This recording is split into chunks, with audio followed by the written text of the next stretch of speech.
Hai. කොහොමද ඉතින් මේ අපේ අවුරුදු වීඩියෝ එක මේ අපි හදපු කෑම කනිවලලු කොකිස්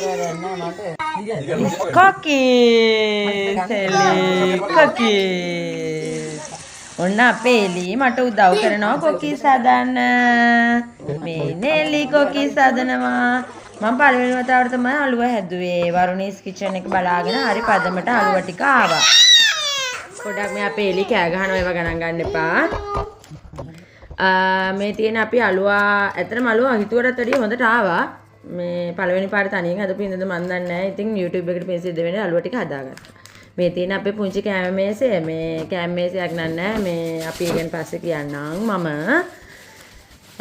ඉතින් මේ ඉන්නේ අපේ චූටි අවුරුදු කුමාරී අපේ අවුරුදු කුමාරිට අපි කහ පාටින් ලස්සන අවුරුදු ඇඳුම අඳලා ෆොටෝස් ගත්තා මේ ඉන්නේ අපේ චූටි අවුරුදු කුමාරී ඒක ඇඳලා ඔය බඩ පේනවා කියලා බඩ වැහෙන්න හැට්ටේ අදිනවා මේ ඔය දැන් මං කියන සින්දු වලට එයා ඉතින් ඇක්ෂන් දදා ඉන්නවා ෆොටෝස් වලට මේ හැබැයි ඉතින් හොඳට හිටියා නමුත් ටික වෙලාවක් ඇද්දී යාටම ඇඳුම එපා වුණා අපි එළියට මේ ඇතුලේ ෆොටෝස් ටිකක් අරගත්තා ඒවා මම පස්සේ වීඩියෝ ක්ලිප් එකේ දාලා තියෙනවා ඇතුලේ ෆොටෝස් ටික මේ මොකද එළියට ගියාම ටිකක් සීතල වගේ කියලා අපි ඉතින් ගේ ඇතුලේ කලින් එළියට යන්න කලින් ෆොටෝස් ටිකක් එයාගේ ගත්තා මේ අපි යනවා අපි දෙන්නත් ඉතින් අවුරුදු ඇඳුම ඇඳගෙන මිෂෙල් කයිවල තිබ්බ ලස්සන අවුරුදු ඇඳුමක් අපිට එයාලගේ අම්මා මහලා ඉතින් මේ අපි යනවා දැන් ඕ පාක් එකට කොහොමද මගේ නේල්ස් මේ තියෙන්නේ මගේ අවුරුදු නේල්ස්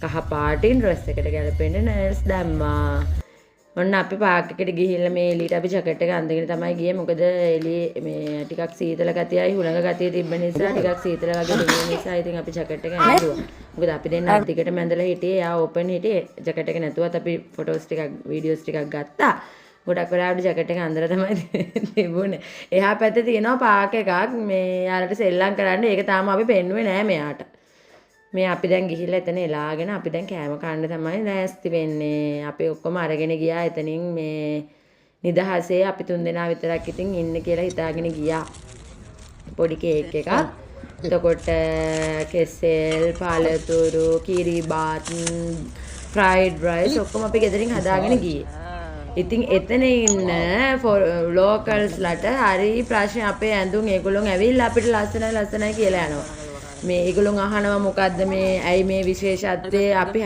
දැන් අපි ෆොටෝස් අරගෙන හිටියත් ඒගොල්ලෝ ඇවිල්ලා අපෙන් රික්වෙස්ට් කරන ෆොටෝ එකක් ගන්නද කියලා.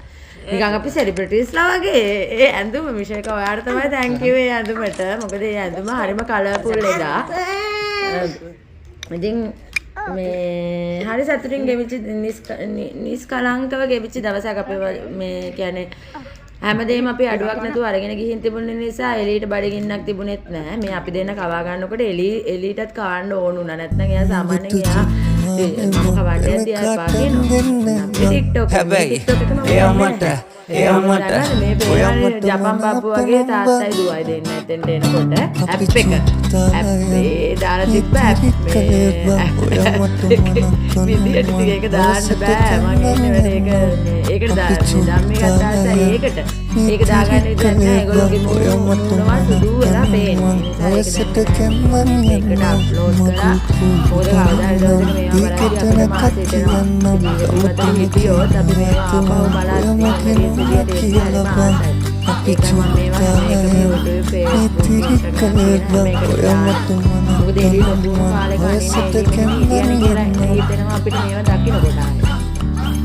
එලිත් අර මම සන්ග්ලාස් දෙක මේවා කරගෙන ඉන්න හින්දා එයාටත් එතනම ඒක තියාගන්න ඕනේ සන්ග්ලාස් දෙක.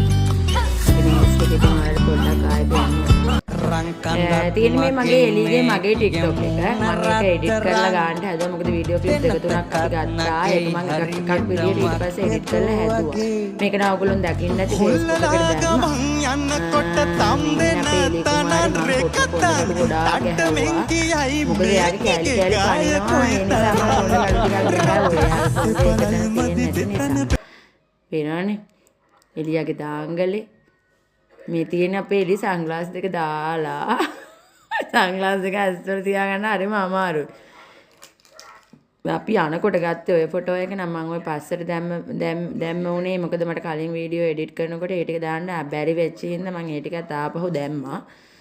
මේ හෝ පාක් එකේ මල් පිරිච්ච ගස් ගොඩාක් තියෙනවා. අපි මේ එක තැනක් තෝරගෙන තමයි ෆොටෝ ටික ගත්තේ. මේවා නම් මේ අරගොල්ලොන් ඔය අන අය රික්වෙස්ට් කරනවා ෆොටෝ එකක් ගන්නද කියලා.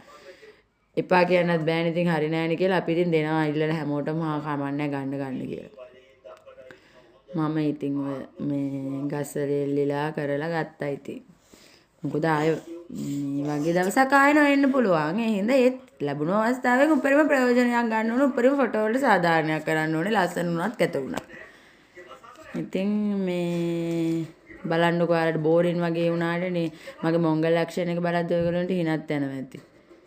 මගේ එකේ වීඩියෝස් බලන ගොඩක් කට්ටිය නෑ අනේ. ඒ හින්දා ඉතින් ඔය මන් දන්න කීප දෙනෙක් විතරයි ඉන්නේ. මේවා මතක විදිහට එන්න ඕන හින්දා තමයි මම ගොඩක්ම වීඩියෝස් හදලා අප්ලෝඩ් කරන්නේ. මේ ඊට පස්සේ අපි යනකොට තමයි මේ මල් වත්තේ ෆොටෝස් ටිකක් ගත්තේ. මේ TikTok එකත් මම Facebook දැම්මා. හැබැයි ඒව මට ඔයා මට මොනවද අපි මේගොල්ලෝ ඔයිල් එකක් හදනවා. ඒක තමයි මේ ස්ප්‍රින්ග් එකේදී තමයි මේ මල් ගොඩාක් සමයකට වඩා ගිය අවුරුද්දෙත් මට මතකයි මම මෙතනම ෆොටෝස් ටිකක් ගත්තා. මේ ෆොටෝස් ටික නම් ඔක්කොම මම Facebook අප්ලෝඩ් කරලා තියෙන්නේ. මේ අපි එලි ඉතින් මුලින්ම මේ ඔය බඩ පේන හින්දා බඩට අදිනවා යා ජැකට් එක හැම වෙලේම. ආපා මම මේ ෆොටෝස් ටික දැම්මානේ ඉතින් මේ කොහරි සේව් වෙලා තියෙන්නේ මතක තියෙන්න. මේ හරිම කියුට් ඉතින් ඒවා බලද්දි මේ අපේ මේ තියෙන්නේ අපේ අයියලාගේ කෑම මේස මම ඒකත් මතක් වෙන්න ෆොටෝ එකක් අප්ලෝඩ් කරා. මේ අපි ඖෂධියක් කළා ගෙදර අවුරුදු අරන් ගියා. මේ එළියගේ යාළුවයි මෙලිය නර්සරි යන්නේ එකට.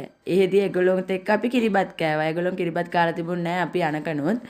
ඊටසේ මේ ඖෂධියක්වත් මම වගේම ආයේ හිතේ කහටක් නැති හොඳම කෙනෙක්. මෙයා මේ වීඩියෝ එක මම මුලින් දාන්න ඕනේ වීඩියෝ එකක්. නමුත් මේක ඉතින් පස්සට දැම්ම වුණා. මේ එළිය මමයි එළිය එදා යන්න කලින් බුදුන් වැඳපු හැටි. ඇත්තටම එළිය දැන් හොඳට දන්නවා මල් එක පූජා කරලා මාත් එක්ක තනියෙන් ඉන්නකොට එයා මම නිදුක් වේවා නිරෝගී වේවා කියනකොට ඒ වචන ටික පවා එයා කියනවා. එච්චරට දැන් එයා දන්නවා මේ අම්මා වඳින්න යන්නේ කියලා. මේ මම වචන එයාට දැන් අවසානට මම බුද්ධ පූජා කරලා වඳිද්දි නිදුක් වේවා නිරෝගී වෙම්මා සුවපත් වෙම්මා කියලා වචන කියනකොට එයත් කියනවා නිදුක්. හරි අමුතු විදියට කියන්නේ. මම එක දවසක වීඩියෝ කරලා දාන්නම්කෝ මේ ඊට පස්සේ පාක් එකේ ඔය. මේ පාක් එකේ ඉතින් එළියට පොඩ්ඩක් සෙල්ලම් කරන්න දුන්නා. ඊළඟ ඉතින් අපි ආවා මෙහිමයි